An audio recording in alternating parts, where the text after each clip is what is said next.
संभाजीनगरमधले एक आमदार आहेत, त्यांचा एक व्हिडिओ आला. अनेक अशा आमदारांचे व्हिडिओ आलेत. मग कोणाच्या जमिनीचं आलं असेल, कोणाच्या पैशाच्या नोटाचं आलं असेल, कोणाच्या दादागिरीचं आलं असेल, कोणी कोणाला मारतानाचं आलं असेल. पण एकच प्रश्न आहे की जी भाजपा स्वतःला द पार्टी विथ डिफरन्स हे सांगायची, जी भाजपा सगळ्यांना सांगते की न खाता हूँ न खाने देता हूँ, न खाता हूँ न खाने देता हूँ. मग हे सगळे जे आजूबाजूला घेऊन फिरताय तुम्ही, सत्ताधारी म्हणून बसवलेले आहेत, अधिकाऱ्यांच्या डोक्यावर बसवलेले आहेत, जनतेच्या डोक्यावर बसवलेले आहेत, हे कुठच्या धोरणात येतात नक्की की तुम्ही ह्यांचं संरक्षण करताय? का ह्यांच्यावर कारवाई होत नाही? काय नाटका होत नाहीये? आणि कधीपर्यंत थांबणार तुम्ही? बरं, त्या 22 मध्ये ह्यांचं नाव आहे की नाही हे जरा ती 22 ची यादी काढून बघा. एक मराठी संपून घेऊ, म्हणजे मराठी पूर्ण करू, संपून नाही पूर्ण करू. एक एक एक एक करतो. विरोधी पक्ष नेतेपदाचा मुद्दा जो आहे तो तापलेला आहे आणि सकाळी एक बातमी आलेली होती की पुन्हा एकदा अजून 2 नावाची चर्चा जी आहे ती आता आहे. विधान परिषदेसाठी अनिल परब आणि विधानसभेसाठी विजय वडेट्टीवार यांच्या नावाची चर्चा आलेली आहे. कसं बघतो तुम्ही याकडे? अरे तापलेलं म्हणजे तुम्हीच तापवता सकाळपासून. काल पण तुम्हीच तापवलं होता. काल दुसरी 2 नावं होती, आज ही 2 नावं आहेत, उद्या दुसरी 2 नावं येतील. आम्ही जे दिलेलं नाव आहे ते एक आहे, ते स्पष्ट आहे, ते कुठेही बदल झालेला नाहीये. बरं, दुसरी गोष्ट म्हणजे आता 4थं अधिवेशन आहे. जर अध्यक्ष महोदयांना वाटत असेल असं की अधिवेशन चालू शकतो आपण लोकशाहीचं, जिथे विरोधी पक्षाची नेत्याची गरजच नाहीये, हे त्यांनी जगाला सांगावं. मग त्यांनी पुस्तक लिहावं आणि सांगावं की का गरज नाहीये.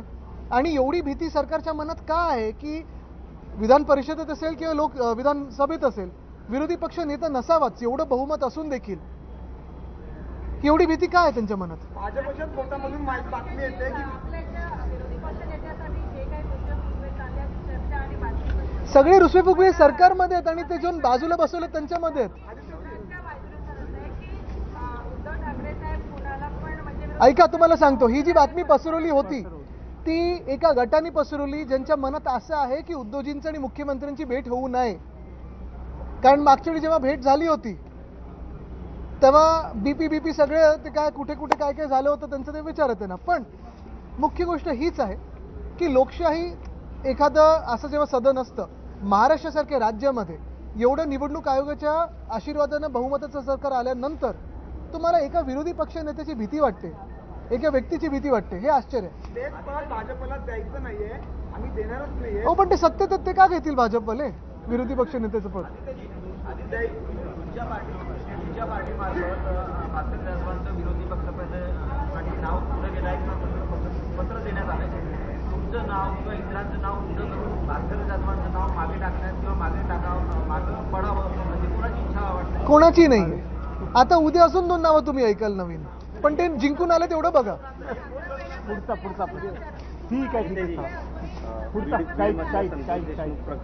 प्रकरणाला आज 1 वर्ष पूर्ण झाले. त्यांच्या घरच्यांचं म्हणणं असं आहे आम्हाला अजून न्याय मिळाला नाही. अनेक आरोपी अजून बीडचं प्रकरण आहे, परभणीचं प्रकरण आहे, अशी अनेक प्रकरणं महाराष्ट्रात आहेत. आज देखील आम्ही सकाळी चर्चा करत होतो.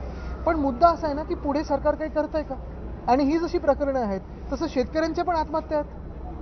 हा पण प्रकार तसाच आहे, चालूच आहे. कुठेही पूर्णविराम त्याला होत नहीं, कारण सरकारकडून मदत मिळत नाहीये.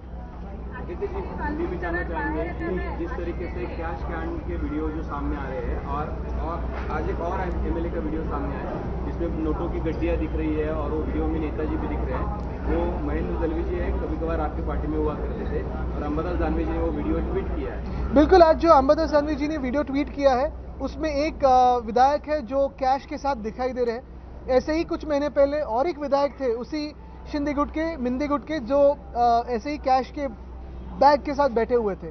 लेकिन सवाल यही है कि भाजपा जो खुद को पार्टी विद डिफरेंस कहलाती है, भाजपा जो कहती है ना खाता हूँ ना खाने देता हूँ, इन्हीं सारे लोगों के